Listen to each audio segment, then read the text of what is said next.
नमस्कार दोस्तों।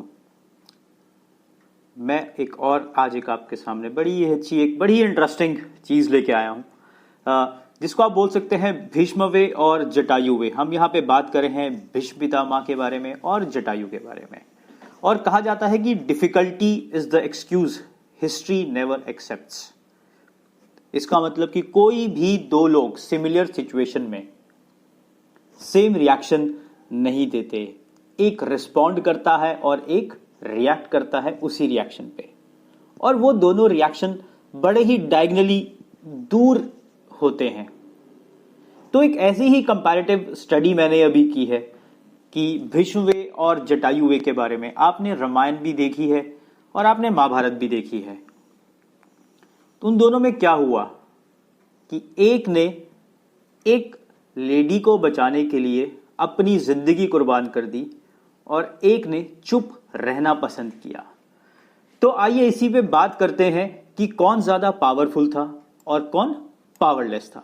तो बात करते हैं यहाँ पे भीष्म पितामह की, जिनको सब जानते थे कि वो बहुत ही बड़े वॉरियर हैं, जो बहुत कुछ रोक सकते थे जिस टाइम द्रौपदी का चीरहरण हो रहा था। पर उन्होंने चूज किया चुप रहना।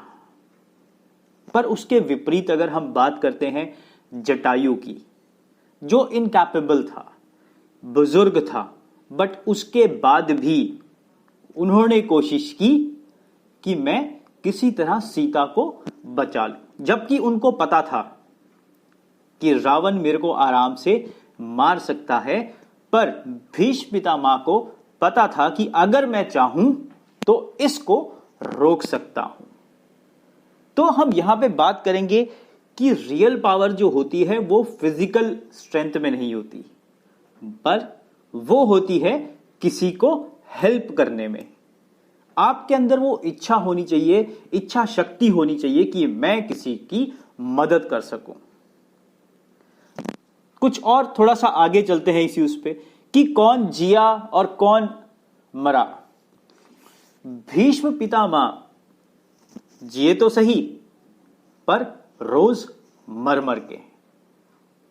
उसके विपरीत अगर मैं जटायु की बात करूं तो वो एक बार मरे मगर जन्मों तक याद रखे गए। आज भी उनको याद रखते हैं, आज भी उनके बारे में बात होती है।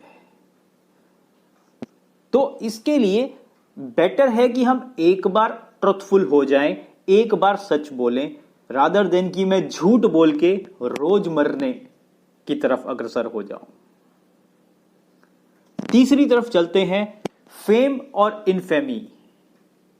भीष्म पितामह का नाम रोज हिस्ट्री में नीचे जाता रहा। क्यों? क्योंकि वो चाहते तो द्रौपदी की डिसरॉबिंग को रोक सकते थे।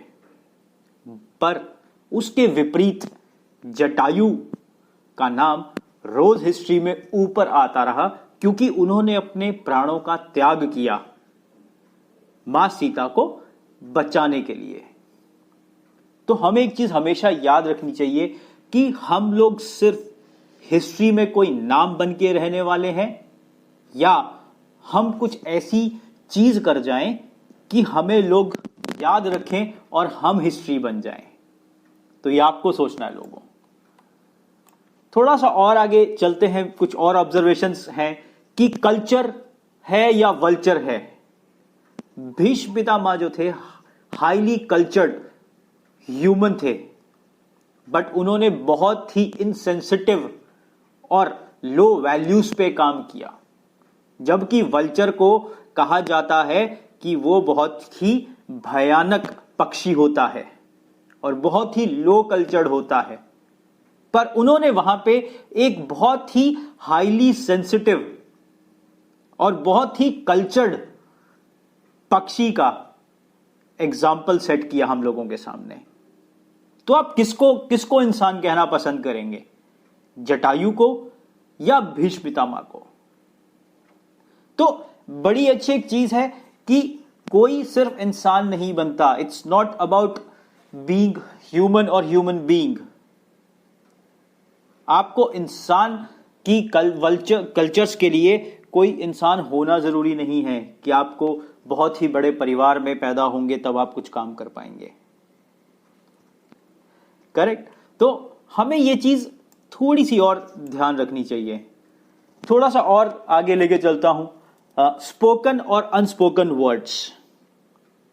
द्रौपदी जो थी वो भीष्म पितामह के सामने भीख मांगती रही अपनी रक्षा के लिए, पर उन्होंने द्रौपदी की रक्षा नहीं की, जबकि उस भवन में सिर्फ एक ही इंसान था जो इसको रोक सकता था, तो वो थे भीष्म पितामह।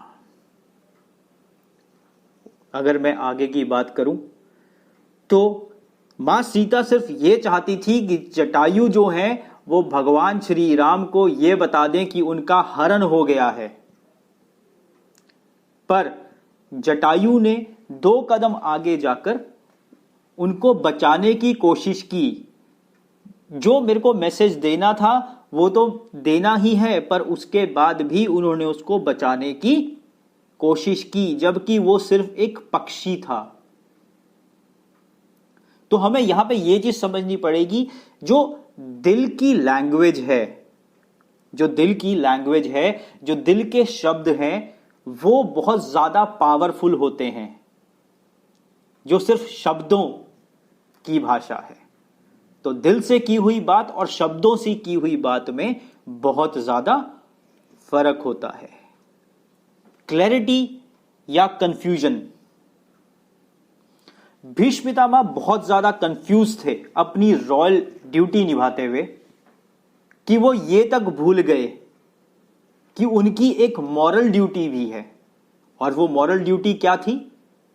द्रौपदी की उस टाइम पर रक्षा करना। और उसके विपरीत अगर मैं बात करूं तो जटायु ने मॉरल ड्यूटी निभाई, क्योंकि उसे उस टाइम पे लगा कि ये मेरे लिए पर्याप्त वक्त है कि मेरे को इसी टाइम पर कुछ ना कुछ एक्शन लेना पड़ेगा। गुड और बैड एग्जाम्पल। भीष्म पितामह ने जनरेशंस के लिए एक बैड एग्जाम्पल सेट कर दिया। उसके विपरीत जटायु ने हम सब पुश्तों के लिए एक अच्छा एग्जाम्पल सेट किया कि मेरी मॉरल ड्यूटी ज्यादा बड़ी है। रिलेटिव और स्ट्रेंजर। कहते हैं कि आपका परिवार आपके बहुत काम आता है, आपका परिवार आपके साथ हर परिस्थिति में खड़ा होता है। तो इसी से अगर मैं बात करूं कि भीष्म पितामह तो सबसे बड़े थे, वो द्रौपदी के भी रिश्तेदार थे, परंतु जटायु का सीता के साथ कोई रिलेशनशिप नहीं था। तो हमें यह समझना पड़ेगा कि जो ट्रू रिलेशनशिप्स होते हैं वो बेस्ड होते हैं हार्ट के कनेक्शन के साथ, ना कि बॉडी के कनेक्शन के साथ। तो दोस्तों, ये कुछ मेरी ऑब्जर्वेशन थी। यहां पे मेरा किसी को कुछ ऊपर दिखाने का मकसद नहीं था, कुछ नीचे दिखाने का मकसद नहीं था, पर मुझे लगा कि ये कुछ चीजें हैं जो मेरी ऑब्जर्वेशन है, कुछ आप लोगों की भी ऑब्जर्वेशन होंगी। तो मैं चाहूंगा कि आप लोग भी मेरे साथ ये शेयर करें। धन्यवाद।